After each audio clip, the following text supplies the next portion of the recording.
got something a little bit different happening today. I'm quite excited about. The small town of Knysna here on the Garden Route of South Africa is such a unique place in so many ways. Like, it's a beautiful coastal town. Everyone loves the outdoors. There's always people out hiking. The lagoon's always busy with boats, sailboats, motorboats, any type of activity all on the water. You know, the yacht club's been here for over 100 years. South Africans just love sailing. There's 5 different boat manufacturing companies here in Knysna. That's pretty wild. One of those companies happened to win the Yachting World Boat of the Year in 2024. And you wouldn't believe it, they have 2 hulls.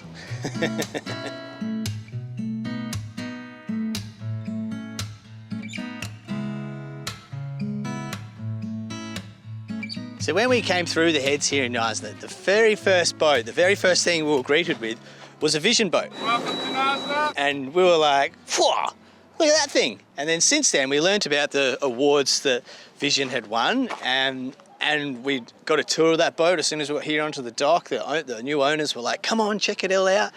And we're like, wow, check these things out. And then that's when we learnt that the Vision boats are built and manufactured here in Knysna. So the official award for the Vision 444 was actually Best Cruising Catamaran under 50 feet. Just so happens to be that the GM reached out to us and said, hey man, while you're here, why don't you come and have a tour of the factory? And so he's teed up the CEO, the big boss man, and we're gonna go down see him and he's gonna take us around. Pretty cool.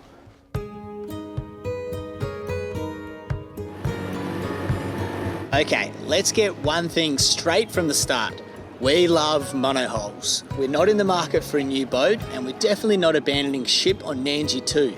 But I've never been one to pass up the chance to explore something different. So when the opportunity came up to step aboard a brand new Vision catamaran, we couldn't resist. Every boat we look at inevitably gets measured against our own beloved home. And let's be honest, Nandji 2 sets the bar pretty high. But we're always open to having our minds challenged and experiencing a different style of sailing, the 2-hull life. Recently, we were invited out for a shakedown sail aboard Trillium, a freshly launched Vision 444 ES owned by a lovely Canadian family about to take her on their own adventure. And when someone offers you the helm of their brand new catamaran, well mate, you don't say no. We tour around the lagoon in gusty 25-knot winds, smooth water and fast sailing, before heading out through the notorious heads and into open ocean for a proper test sail. Full sail, upwind, 28 knots of breeze, and Trillium, she handled it like a champ. The feel of the boat is completely different from what we're used to, but Tallulah and her new buddy, well, they were loving every second. As for us, I'm still not entirely sold on life with 2 hulls, but this adventure isn't over yet, and I'm excited for a full behind-the-scenes tour of the Vision factory. Let's see what really goes into building these performance catamarans.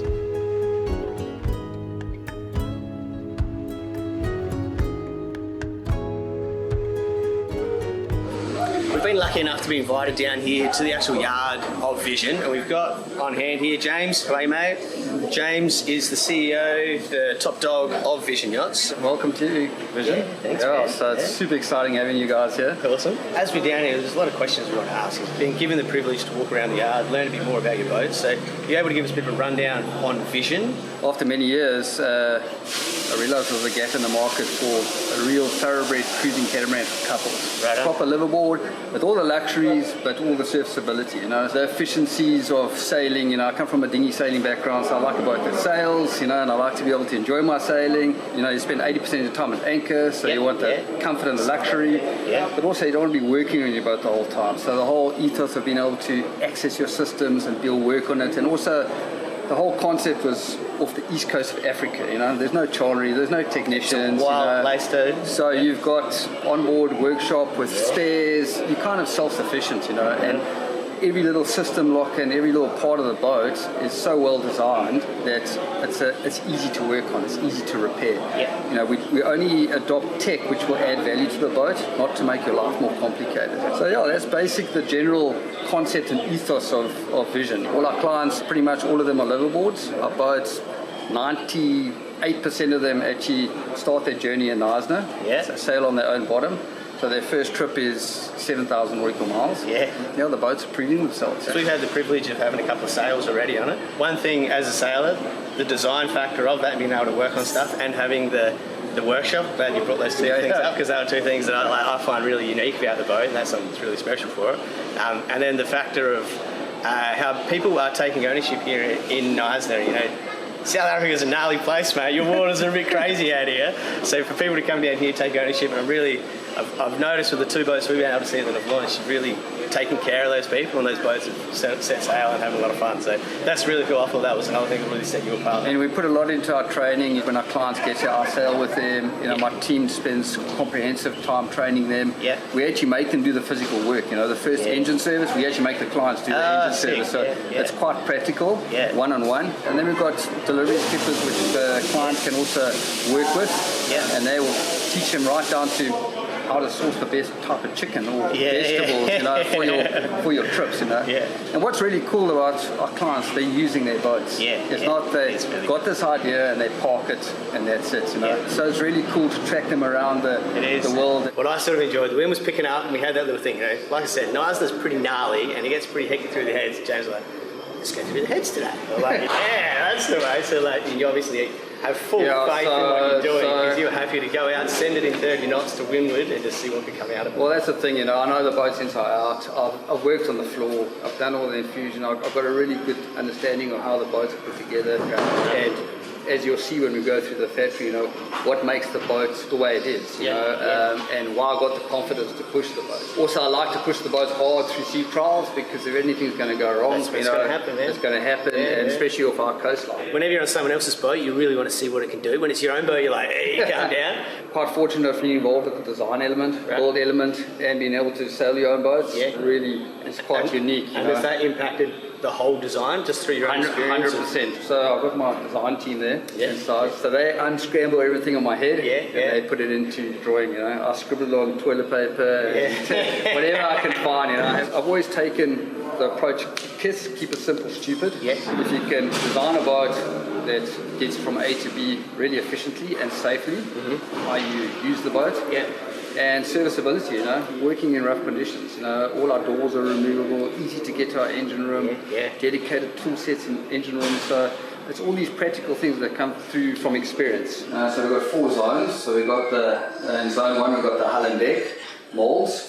So this is where we actually fabricate the whole deck and the cabin top molds. All our components in this factory, all our foam sandwich components are all resin infused. We're using vinyl ester resins with PVC closed cell foam and e-gloss. All the molding happens there. We make the hull and the deck, and then we move across to zone 2. We fit out all the furniture. So all the furniture is made in a separate section of the factory. Also, resin infused foam core furniture. So the boats move every 4 weeks into a new zone. We've got a total of 10 zones. As we do a rotation, a boat launches every month and we start a new boat every month. In zone 3, we actually fit the deck and we tie the deck and the hull and all the furniture together.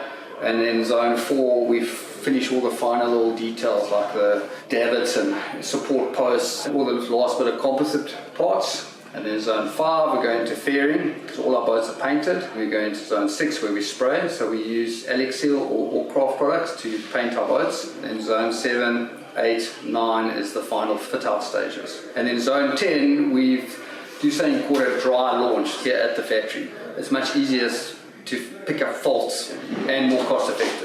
Right, so zone 1. We're packing the hull here.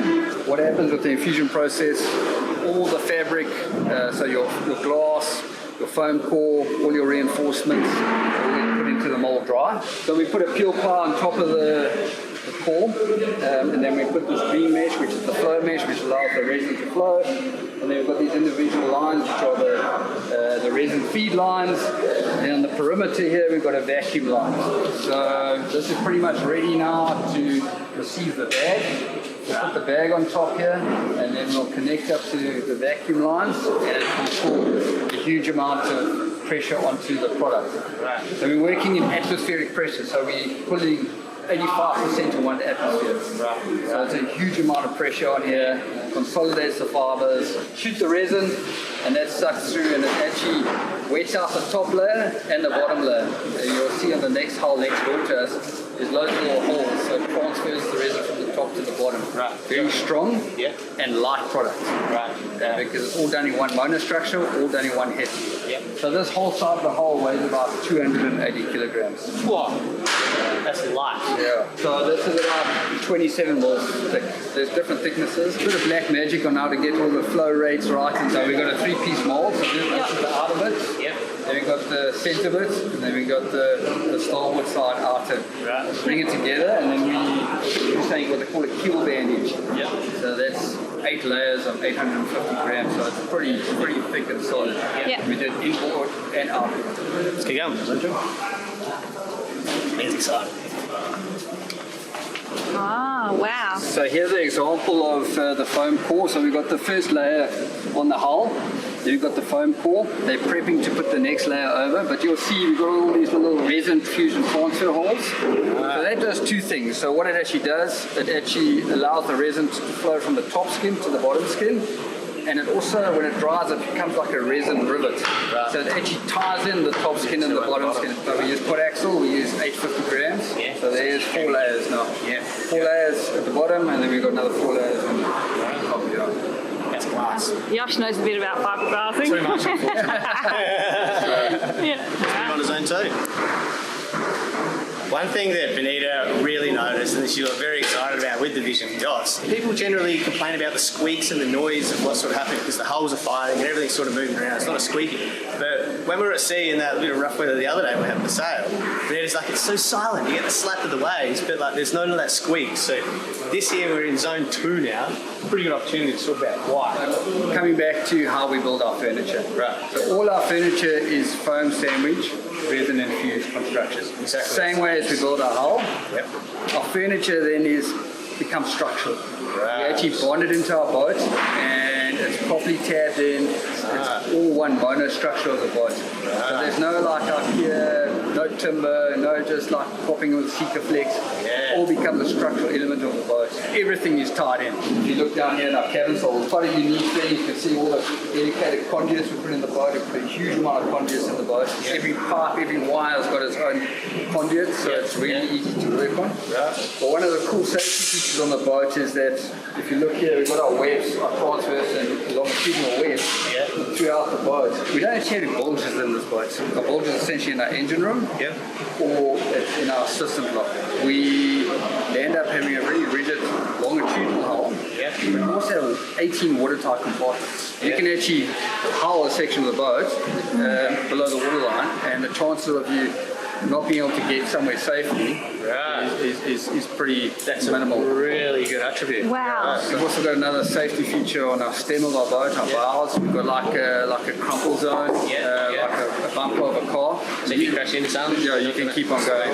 So I've had a client who's tested that already. You hit a log, took a big chunk out of his bow, and carried on sailing for 3 weeks. I've got the fiberglass part of that comes out the mold. Then I put a foam stem on, so it's actually a pre-shaped piece of high density foam. So that's sacrificial. If you go through that and you go through bulkhead 0, as we call it, to bulkhead 1, we've got nearly got a meter of foam filled watertight compartment. So you've got like 2 get out of jail options. Is that the water tanks or the fuel tanks? So that's half of the water tank. So that's the top half of the water tank, and then the rest of the keel is water tank 2. Are the keels breakaway or 100%, yeah. So they're sacrificial. So if you hold them, yes, you will lose a tank. But you can still use the opposite tank. But you're still floating too. You're still floating, So we've got lots of hidden engineering. So here we've got mini troughs, every aperture. Then we cut out, we core out the foam core, and we put unidirectional ropes. Right. Okay. On the inside of the aperture and on the outside of the bulkhead. And what this does is it makes a very stiff I-beam effect. Okay. And so we've got that on all our bulkheads. On our main bulkhead here, we put it in here, runs all the way across there, runs along the bottom, runs through there. So you end up with a amazingly stiff bulkhead. And it's painted up before hidden away. So all these little details make it quite stiff and give you that confidence to be able to to actual power. You power it up, and this boat likes to be sailed. Yep. If you're holding back, it's not nice. Yep. You know, it wants to be driven. One of the cool features is that we only literally fit our engine 4 weeks before we launch the boat. You know, I've worked on boats where you've had to take the engine out in a million pieces, work on it, put it back. So the cool thing is our engines drop through the hatch. Yeah. If you need to take it out, you put it out there. That's actually a very cool feature. So if you remember on OG Nandji, we cut out the floor of the cockpit, and then with Nandji 2, and we're contemplating about changing engine stuff at the moment, and it's going to be exactly that. It's going to be pulled apart. My theory is if things are easy to access and easy to work on, you're going to maintain your boat. Yeah. Sounds like a lot of frustrations over the years that sort of just have been niggled out to try to come up with. Yeah, these grey hairs they come for free. He's really only 27. This is a cut-off piece of So it's furniture.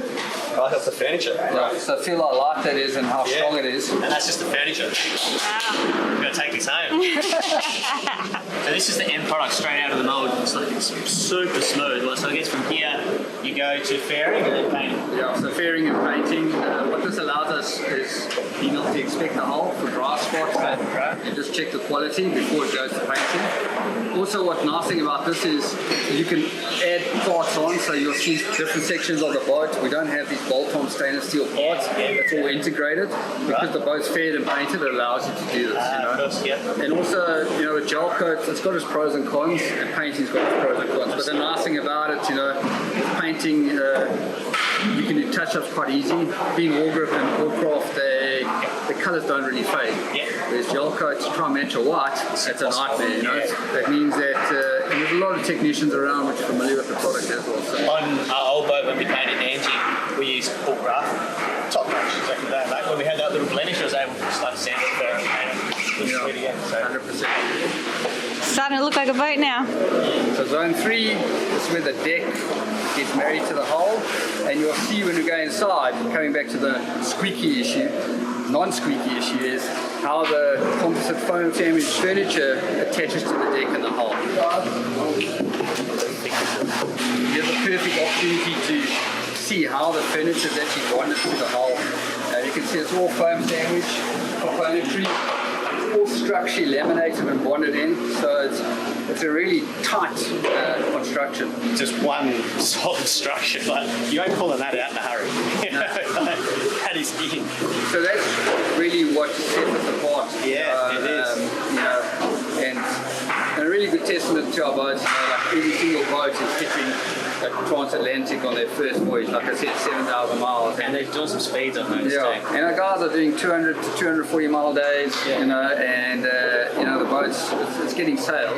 We have very little snags on our boats. And we're permanently trying to improve that. But one of the testaments is how the actual foundation is. I was actually given a challenge while we're walking around with you, because I know this has been in your head for quite some time, so we need to point out something and you need to tell us exactly what it does. You do that. I'll maybe give you 3 versions.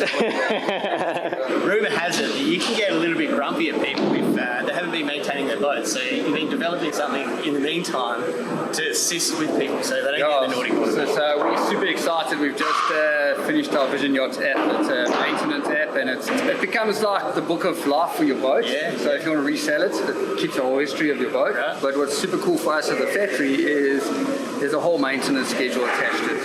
How to do videos, there's inventory lists, what stock you're carrying, especially our workshop, it will actually stock what you've got in stock. And we're going to have a pre-ordering, if you run out saying, there'll be a link to where to order it. There will be green, yellow, orange, red. Green means your boat's and everything's 100% up to date and serviced. Yellow means that there's a service coming up. Orange means the service is due. And red means you've been naughty. So this is a reminder, and it's a synergy between the factory and the owner. It allows us to give a better service, but it also means that owners are taking responsibility and saying, hey, it's a warranty issue, but meantime it's neglect, We're prepared to stand 100% behind a product, but it's all got to be... Just don't get in the red, mate. Don't get in the red, mate, it'll be fine. So this is where the last composite bits get bonded together and just the final stage, the final checks. So it'll leave here as a full solid construction. So pretty much everything composite, everything that needs to be bonded, any fiberglass work, resin work, then do some basic pre-prepping so that any bits that need to be ground or sand or prepped for keying, for fairing, will be done here. Right. Online, I'd see it talks about the 444 and there was an ES version. So from a design perspective, the 444 and the 444 ES are actually quite different. Right. So the ES model has got a different hull shape from behind the keel to the stern. Right. It's 280 mils longer, but the whole rocker line's different. It's not just an add-on extension. So it's got a total different rocker line, a bit more performance orientated. The standard 444 has got a more tail rocker and slightly older design. The ES obviously has got the benefit of the bigger platform, which allows you better for diving, dinghy access, steps high out the water, so you get less water rolling onto your after sugar scoop.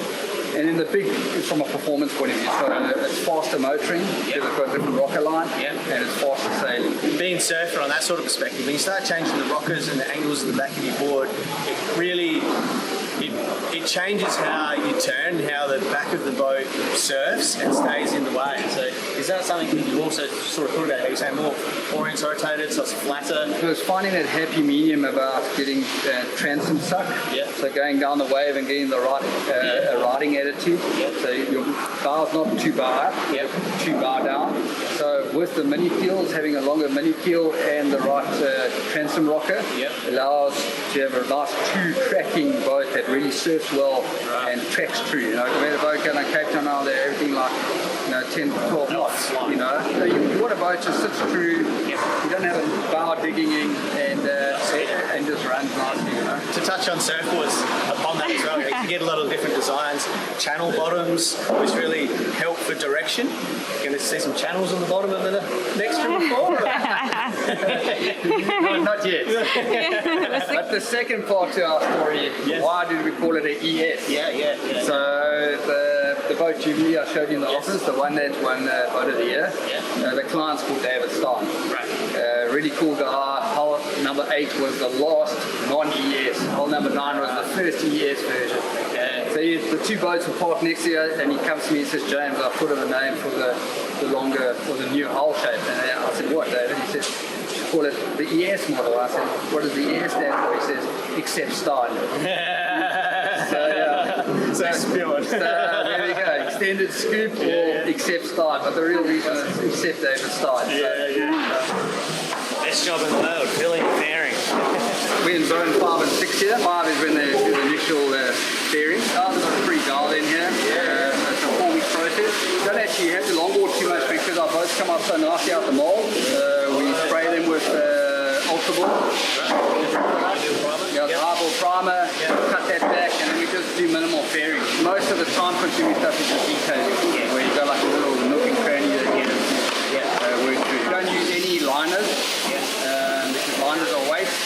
What's cool, and what I was talking about earlier on about the painting, is that it allows us to spawn these carbon structuring for our solar panels, our support arms. So everything becomes bonded in and painted, and it becomes a monostructure. As you can see on the boat next door to us, the finished version of that. So there's no bolt-on effect. Everything is built in and tied in properly, and it looks good, and it's super strong. Currently you can put 8 475 watt channels on. 4 kilos. But I'll show you a bit later our new trick up our sleeve.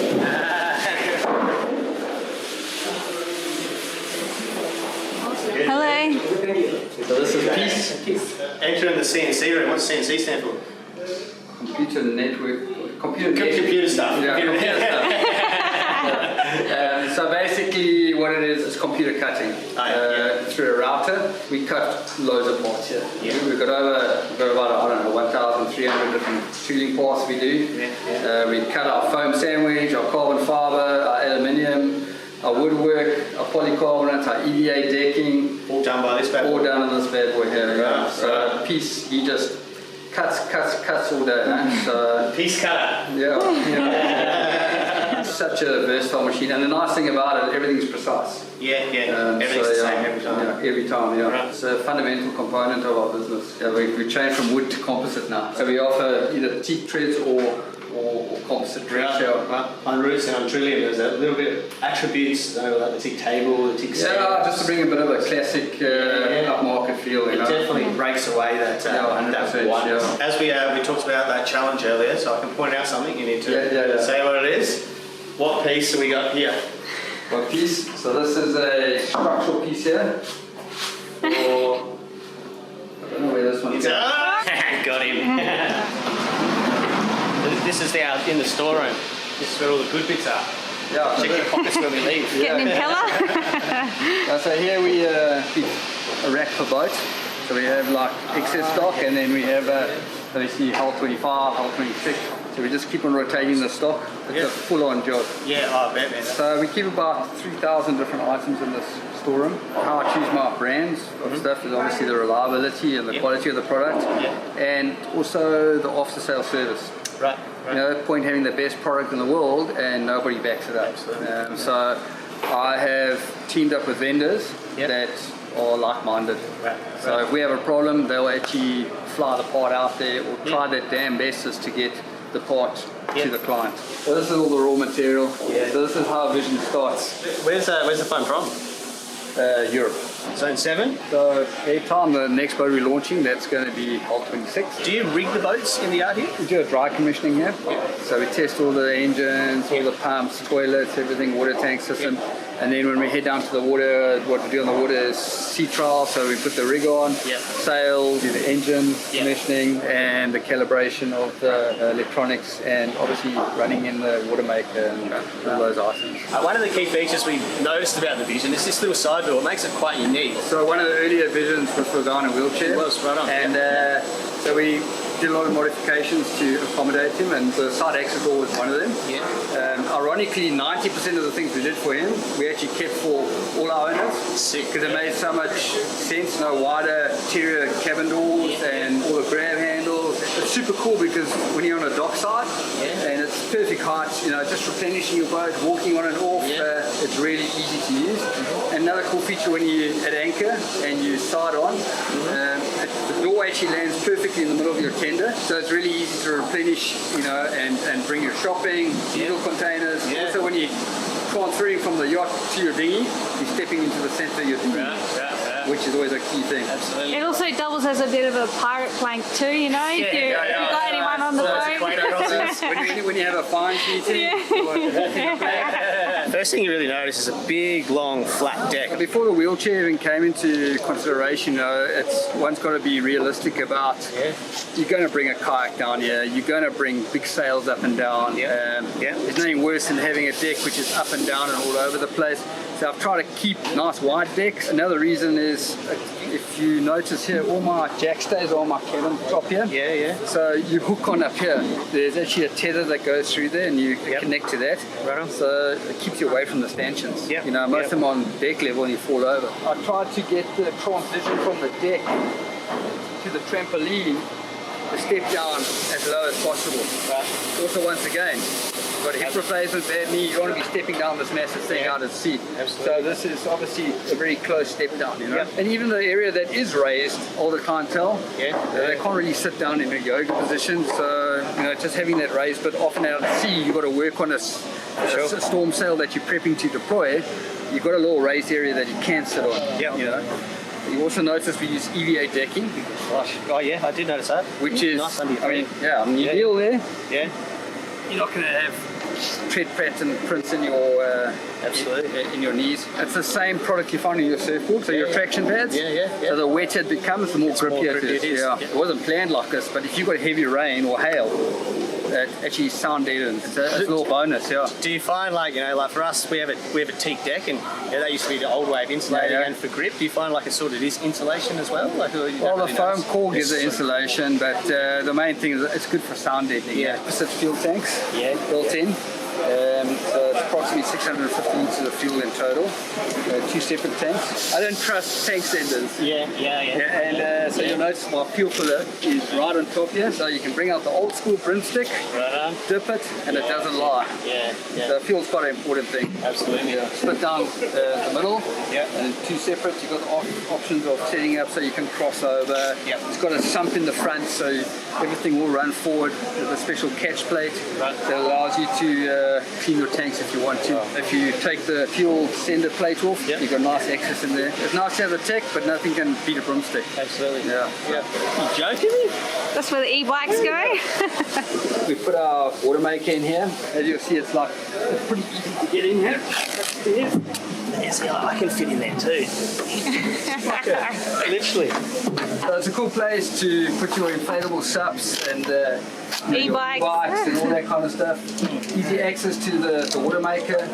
Also, another thing you'll notice on the Vision, like everywhere is very easy to access your thermal breakers. Yeah, geez, I wasn't expecting a whole that big.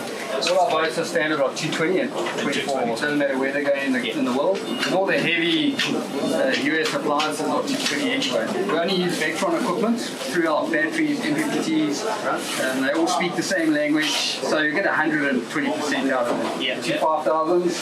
Got an isolation transformer. So what that means is it allows you to plug into any shore power, automatically converts. So on this boat here we're running 25,000 watts power. So cooking and stuff is induction, I'm guessing, with that sort of power?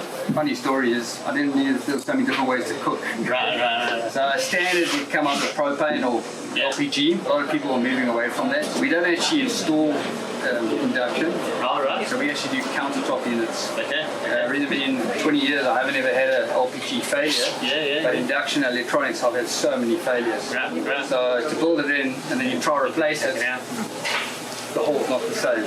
But you say you got a barbecue. So a barbecue, I encourage everybody to go with propane barbecue. Isn't that against South African rules, mate? Like, shouldn't that just be open fire? You got a bro? I was not saying Okay, so there's a propane barbecue at the back. Yeah. So instantly you got 2 ways of cooking without having a fire.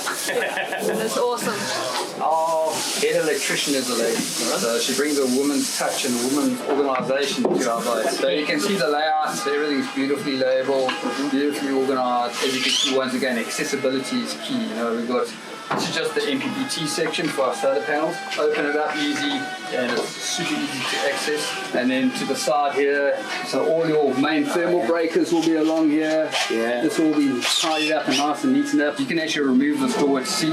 It's on quick release hinges. So if you've got to work in here, you can actually remove it totally away. This side of the Vision is what we saw in the completed version, but now as we sort of tour around and it's all come together, these are the little bits of man stuff that we enjoy, the easy accessibility, the electrics, and the man cupboard. We call these systems lockers. We have a dedicated one on starboard and dedicated one on port. We have the aircon, black water, all your pumps. We actually have 3 DV boards on our boat. So we have a DV board in each locker, and then we have a main DV board up at the nav station. Why did we do that? Fault finding and weight. We cut down 36 kilograms in a wire. We've got 2 main power cables coming here, which allows us to fault find easy. We've got saltwater pumps, freshwater pumps. One of the cool things is we've actually put isolation valves on each pump. So you can, if your freshwater pump bombs out here, you can isolate it, do a crossover, draw from the other pump. You can actually remove the pump and your freshwater system keeps on working because now you've isolated it. This attribute to the boat is something that I find really good, because when you are working, as you said, it's always in the worst times. The boat's rolling, it's hot, you're tired, you're at sea and you're just hating life. Just have the easy accessibility, because for us on Nandji, we need to dig into the bilge, we need to dig into the motor room, go over the engine to pull out pumps. Nothing is easy and accessible, and it turns into a task. So to remove the possibility of having to do a task, simple, stupid, makes everything a whole lot easier. And so this here was actually probably my favourite attribute about the whole boat when we first went had a tour en route. So going off what you just said about the engine room and the heat, I want to demonstrate whilst we've got somebody in the engine room here quickly. So one of the things that used to do my head in when you walk around the engine is the engine bed and the hull. You got the sharp corner and your foot is now hooked in the corner. If you look here, look how nice and flat your standing area is. So now you're moving around, you've got this extremely hot engine. You want to make it safe as possible. So It's all totally flat around the engine, so it's easy to protect yourself and work on. And then obviously we've got the seat here, and then we also have dedicated tools. And the reason why we use the Nandji diesels, everything's on the front. You've got oil pump outs, your diesel filters, your water pumps, alternator, everything's on the front. The only thing you have to get to at the back is your ATF fluid of your sail drive. Whoever's working here, you know, is safe.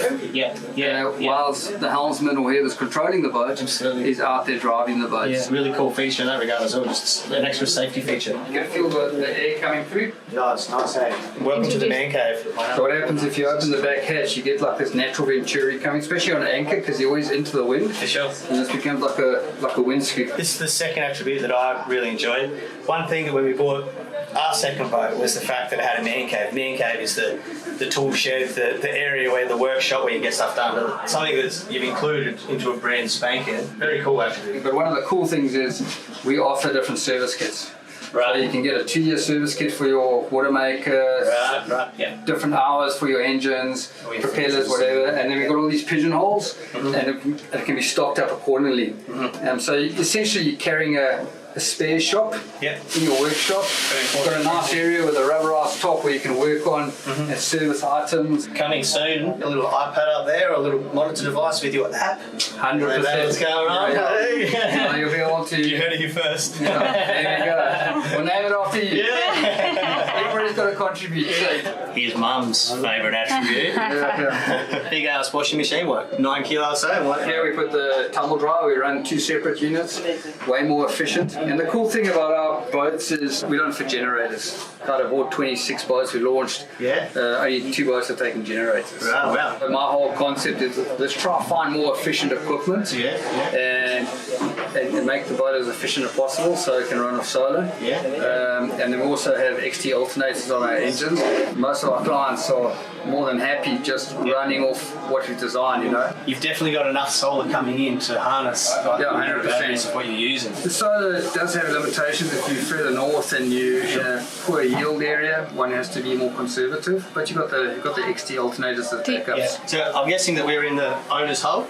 Yes, the big wide doors. You know, which really gives you this feeling of space through the hull. Starboard hull is totally dedicated to the owner. You know, a lot of boats they put down this little office down here. I don't see the point. Rather have a really comfortable master head, and a nice big shower, you know, comfortable areas. All the showers have got seats in. This is Benita's room. I should let her use a washing machine. So quite a simple little feature is when the guy in the wheelchair, so Axel, he couldn't just zoot from one side to the other side, which were opening typical doors which opened like that. We designed all the doors so they open in the same direction. So as he wheeled, he could open, close, open, close. It makes so much sense when you're out at sea for an able-bodied person because now you can open and you can just keep on walking out. You don't have to walk around to the other side. So these are little quirky little things that we developed that we kept. So this is the smallest out of the 3 cabins. This is the port aft cabin. So we've got a wet head in here. If you've got the guests you don't want to hang for a long period of time, that's where they put it in. Makes a great children's room, totally comfortable. Got the same features under the bed. There's still quite a lot of space in here. Much space. There's 3 of us standing right here. 100%. Space. This comes in a drawer version with shelves, or it comes in 6 separate drawers. The nice thing when you've got the drawer, you pull it out and you've got everything displayed nicely. So this is the port forward cabin. This is ensuite. It's got a nice head. Then you've got a shower with a view. This has got a bit of an island bed. Set up here, lots of storage. You put your in-laws down there, and then your friends up here. 100%. Sorry, Av. This is an escape hatch, but it also doubles up as ventilation. It becomes like a wind scoop, forces the air to come through the hull. So all our wood finishes on our boat, none of it is varnished or 2-part. All our veneers and all our woods are oiled. So if you do get a staining on the table, you can use a citrus kind of spray to neutralize it, and you can reapply the oil. User friendly and it's hard wearing. So it's not mandatory, but we put these fireballs in all our service lockers. Fire breaks out. They will explode within 2 seconds, and they can extinguish up to 12 square feet of powder. They've got like a 5-year shelf life. If you can't get too close to the extinguisher, you're limited to how close you can get. With these you can actually throw it towards the problem. I've got no problem sacrificing a locker for accessibility. We've got the Vectran onto sheaves, which connects onto a chain, which goes onto a sprocket on the wheel, and then it runs all directly back to a tie bar system. So everything is mechanical. Tie bar is connected to drop shafts, which run on stainless steel self-aligning bearings. So we've got a very light, very responsive, very direct steering. If you do have a failure at your steering wheel, say something happens to your Vectran or your chain, and you use our emergency steering, it actually feels like you're sailing a big dinghy, because our emergency steering works like a proper tiller. So when we had the judges from Cruising Boat of the Year, one of the comments was how good our emergency steering was. Could they actually sail and test it? And they were saying it was pretty much one of the best steerings they had ever tested. Ooh, that's a nice achievement, hey? It's a nice achievement. Yeah. Well done. Whose idea was it? It's ours. Yeah. We're in the carpentry shop, obviously. So all the teak work, the oak veneers, we do all our countertops, all our flooring, everything is processed in this area here. We either do that full Scandinavian kind of look, but yeah, the wood just brings a bit of warmth. We don't do it over the top, but it just, I think a bit of warmth and a bit of class, you know. Yeah. A bit of natural element, just makes it feel 100%. homely. Yeah. The veneer we use is what they call a reconstructed quarter-horn veneer. They cut the veneer into layers, they re-laminate it together, and then they cut it again. So it gives a very generic grain. So it allows, if a client of ours damages a door or anything like that, we can actually replace the door and it will match up. So you're not having the issues with natural grain. And then also being oiled, it's very easy to deal with. Our own electricians, our own plumbers, our own electronic guys, mechanics, our own upholstery, we do our metal work, we do everything. We don't outsource anything. Obviously hardware and components, we outsource, but everything else is fabricated in-house. And we do that so we can control it. So we don't have a choice of a lot of subcontractors. So if stuff is broken in that regard, then you can just like easily create it again because you have the mold. Yeah, 100%. Yeah. I broke the table. Yeah. No worries, mate. An audio board, that's a red. That's red. Small moulding, 126 moulds. Whoa, good factor. Hey. All foam sandwich, same process here, all resin infused, all vacuum bagged, coming back to the squeak factor. Yes. This is where it all starts. Let's point one out and see if you can name our components here. Those are the shower bases. Yeah, I thought I might have got that one, but I didn't want to guess. They're not liners, they're actual furniture components. We spray our heads and we fair them to reduce weight. Having foam sandwich, it's got the benefit of being structurally strong, light, because it's foam core, it adds positive buoyancy to the boat too. Yeah. So the real launch weight after you put all the extras on, you're looking at about 11.5 to 11.8 tons. If you don't take anything on the boat and you just have a stock standard boat with no extras, you're probably coming in about 9.4 tons. So most guys are cruising at like 13, 14 tons, you know, but the hull was designed to be able to perform under load. You've got to be real on what you put on the boat, and the boat must still perform. Yeah, like you need to have your quiver. You know? Yeah, being in South Africa, people like to take a lot of wine with them. Yeah. It's definitely the thing as a cruising boat, you know, it's your house, so you need your toys. The whole thing about sailboat, what's the point of having a house without its toys? So, for sure. All our interior, like seats and saloon seats, is all leather. All our mattresses, all our cockpit cushions, it's all fabricated in here. You can custom make the density, hard, soft and medium. We just changed the layers of the core. You can choose your leather, you can choose your exterior fabrics, you can choose your headlinings. Yeah, I wouldn't handle that. I'm not Too many choices. I'd We like. don't give a massive amount. Yeah. You are limited. Yeah. But, It's good because too many choices just. Yeah. This is the small parts finishing department. Like this in here, you have a carbon fibre wheel. We make our own steering wheels, we paint them white. We cut the mold on our CNC machine, so we vacuum bag these items and a two-piece mold, join it together.